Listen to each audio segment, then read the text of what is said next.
It is generally accepted that environmental consciousness is now changing to environmental proactiveness as organizations are discovering that it makes good commercial sense. Boards are asking the management to review their policies related to environmental norms, not only to bolster their corporate social responsibility aims, but also because consumers are asking for it. It is widely agreed that consumers will increasingly prefer to buy more and even pay more for products or services provided in environmentally sound manner. Our recent analysis has, however, revealed 4 key additional points. Companies are still primarily focused on environmentally conscious internal production. Any company can become totally carbon neutral by outsourcing all its production. Shifting the carbon-producing activity upward down the supply chains does nothing more than hide the dirt under someone else's carpet. A holistic approach to carbon management is required, and this is provided by adoption of green supply chain methodology. Environmental proactivism is generally assumed to come at an additional cost to the corporations. It is widely thought that going green is expensive. On the contrary, our modeling indicates that adoption of green supply chain methodology should result in overall cost reduction providing this is done in a thorough and logical manner. Most business models are focused on growing the volume of their current offerings of goods or services to increase profits. A change in this focus towards providing customer end outcomes will not only reduce the impact on the environment, but also secure and/or increase market share whilst improving profitability. Well beyond mainstream business thinking on environmental impact of technology, our discussions with Professor Ernst von Weizsäcker, co-author of the book Factor 4, Doubling Wealth, Halving Resource Use 1998, with Amory and Hunter Lovins, highlight a radical concept aimed at doubling wealth, whilst concurrently halving resource consumption through innovative technological push. The implications for green supply chains and for business performance more generally are staggering. However, in the rest of this book, our conclusions are based on current technological limitations whilst noting that the Factor 4 thinking and its associated technological push would actually multiply the benefits significantly if brought into practice. So it is clear that a move to green supply chains is not only necessary for sound environmental management, but it is also profitable and provides sound financial management. How can companies start making the move?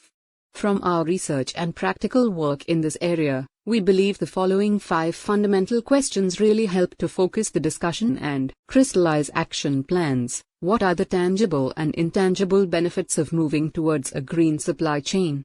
In our experience, these benefits are frequently neither fully explored nor adequately quantified. Even where a robust analysis is carried out, analysts tend to either ignore some of the potential benefits or find it hard to analyze their full impact on the business.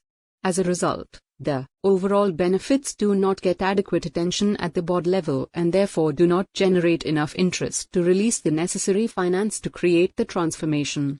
In one company we know, a large global industrial and building products company with revenues in excess of $5 billion, the task of exploring opportunities in green supply chains was handed over a senior executive as an additional job over and above his regular job, without any funding, clear direction or expectations. In a situation like this, which is very common, all the potential benefits cannot be fully understood and agreed by the key stakeholders, resulting in understaffed projects and poor implementation. Our analysis has also found that without any new technologies being utilized, just to move to a green supply chain can reduce costs by 5 to 20%. The adoption of new technologies, however, can take cost reductions to a whole new level. In addition, by raising their green credentials amongst customers, employees, government authorities and other stakeholders, companies also move rapidly towards ensuring a sustainable and successful future. What are the costs, both direct and indirect? This is the flip side of the question above.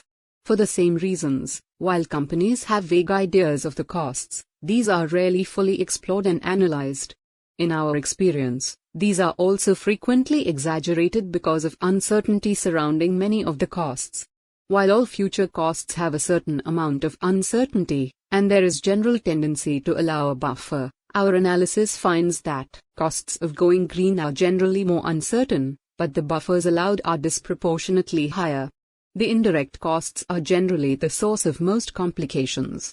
It is really hard to estimate costs of process changes, disassembly lines planning and setup, waste collection and recycling modeling, additional research and development, inventory reduction and green supply chain modeling, etc. Once each one of these systems are fully functional, the costs will follow a predictable experience or learning curve pattern, but it is difficult to predict the transitional costs, and these make the analysis complicated and perhaps insurmountable for many project teams. Our research indicates that direct and indirect costs associated with green supply chains are substantial but can be fully funded and more than offset by the benefits they generate. What influence do we have over our suppliers, their suppliers and our customers, especially the party with the most power in the supply chain, that would allow us to jointly work together and move the supply chain towards a green supply chain? This question is easier to answer as most pragmatic managers have a good idea of the relative power balance in their customer-supplier relationships. While occasionally the influence is underestimated or overestimated, in general we found that just asking this question helps to focus action in the right direction.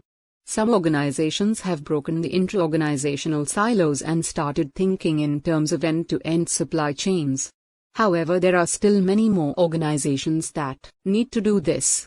Thinking holistically outside the boundaries of the organization, when applied to green supply chain methodology, can yield some outstanding results. Under this primary question, a few additional secondary questions will help sharpen the focus even further to create the clarity, impetus and momentum towards positive plan and action. Clearly, the organization which has the most influence over an end-to-end supply chain is best positioned to create the clarity and impetus towards the green supply chains. For example, in the retail supply chains, most retailers such as Tesco, UK, or Walmart, USA, are best positioned to exercise this type of influence. However, with the automobile supply chains, retailers have far less influence than the manufacturers. In each supply chain, the entity which has the most influence needs to be encouraged to think holistically, in the interest of all parties that form part of that supply chain. It is perhaps also clear why this crucial third question can only be answered after we answer the first two questions.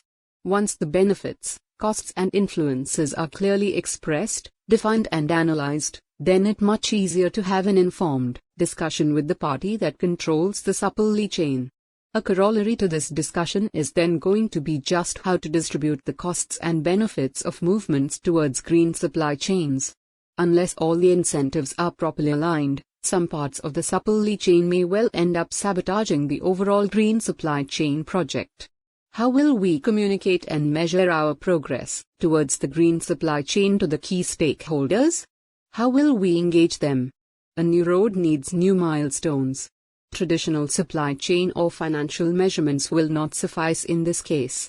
We found several organizations who have started to make some progress towards vague environmental goals, have defined this in terms of carbon impact reduction but without any clear definition of 4 or 5 key measurements that relate to supply chains at all levels. Not only were the measurements not clearly defined, but even the traditional KPIs adapted for the purpose could not be uniformly and easily accessed by the key personnel who needed the information. A typical green supply chain project has far more stakeholders than any other transformational projects inside an organization. Besides, internal staff, key suppliers, customers, and even the public, media, regulators and government are also stakeholders in a green supply chain transformation. Therefore, a well-thought-out stakeholder engagement strategy, diligently executed, that includes clear and regular communication, is essential to success.